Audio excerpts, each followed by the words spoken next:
Assalamualaikum warahmatullahi wabarakatuh. Hello everyone, my name is Fadiarwati with study ID number A1M2200997. In this video, I will explain about using main, mic, and mask. How is it? Let's go to the video. The first, I will explain about main. May adalah salah satu jenis modal atau kata kerja bantu dalam bahasa Inggris yang umumnya digunakan untuk mengungkapkan kemungkinan atau meminta izin kepada orang lain. Berikut contoh penggunaan kata may.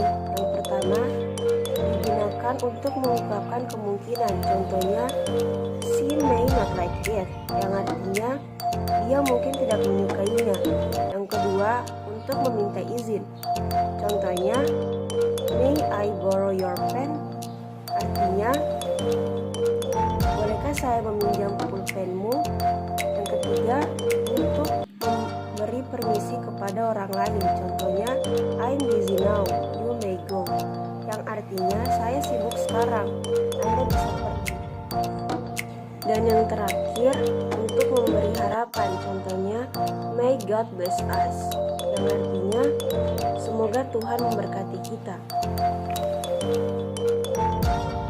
Next, I will explain about mic. Pada dasarnya, mic adalah bentuk lampau dari kata may.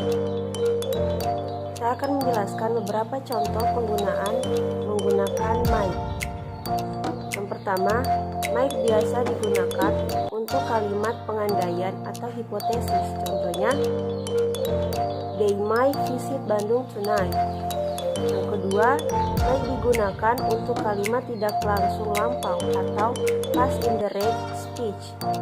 Contohnya, she said she might go to Bali.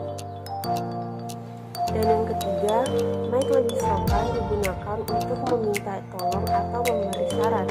Contoh untuk meminta tolong, might you bring a juice? Dan contoh untuk memberi saran, be careful, it might be dangerous. And then I will explain about must. Must adalah modal auxiliary verb atau kata kerja bantu dalam bahasa Inggris yang digunakan untuk mengungkapkan kewajiban bahwa sesuatu harus dilakukan. Must tidak boleh diikuti oleh modal yang lain. Misalnya, she must can clean the room. Itu salah.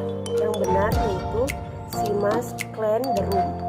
Kalimat yang pertama salah karena must diikuti oleh modal lain yaitu can. Tentu bukan hanya can saja. Modal lain seperti may, shall, will, might, could, should, and would itu juga tidak boleh. Penggunaan must. Umumnya must berfungsi hanya untuk mengungkapkan kewajiban atau keharusan, tetapi must juga mempunyai fungsi lain. Berikut contoh fungsi lain dari penggunaan kata must. Yang pertama, untuk mengungkapkan kewajiban. Contohnya, I must talk to you. Saya harus berbicara denganmu. Dan contoh lainnya, you must use seat belt. Kamu harus menggunakan sabuk pengaman.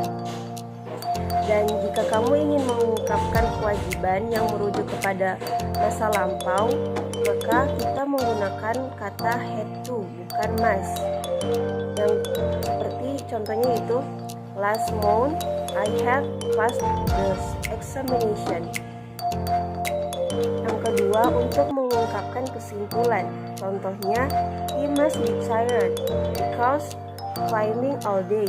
Dia pasti capek karena mendaki seharian. Dan yang ketiga, untuk mengungkapkan larangan. Jika kita ingin mengungkapkan larangan, maka kita menggunakannya dalam bentuk kalimat negatif. Yaitu menggunakan kata must not. Contohnya, you must not park your car here. Kamu dilarang memarkirkan mobilmu di sini. Yang keempat, untuk mengungkapkan ajakan yang sopan, you must come, yang artinya kamu harus datang. Dan yang terakhir, untuk mengungkapkan kritik. Contohnya, must you always forget my complete name?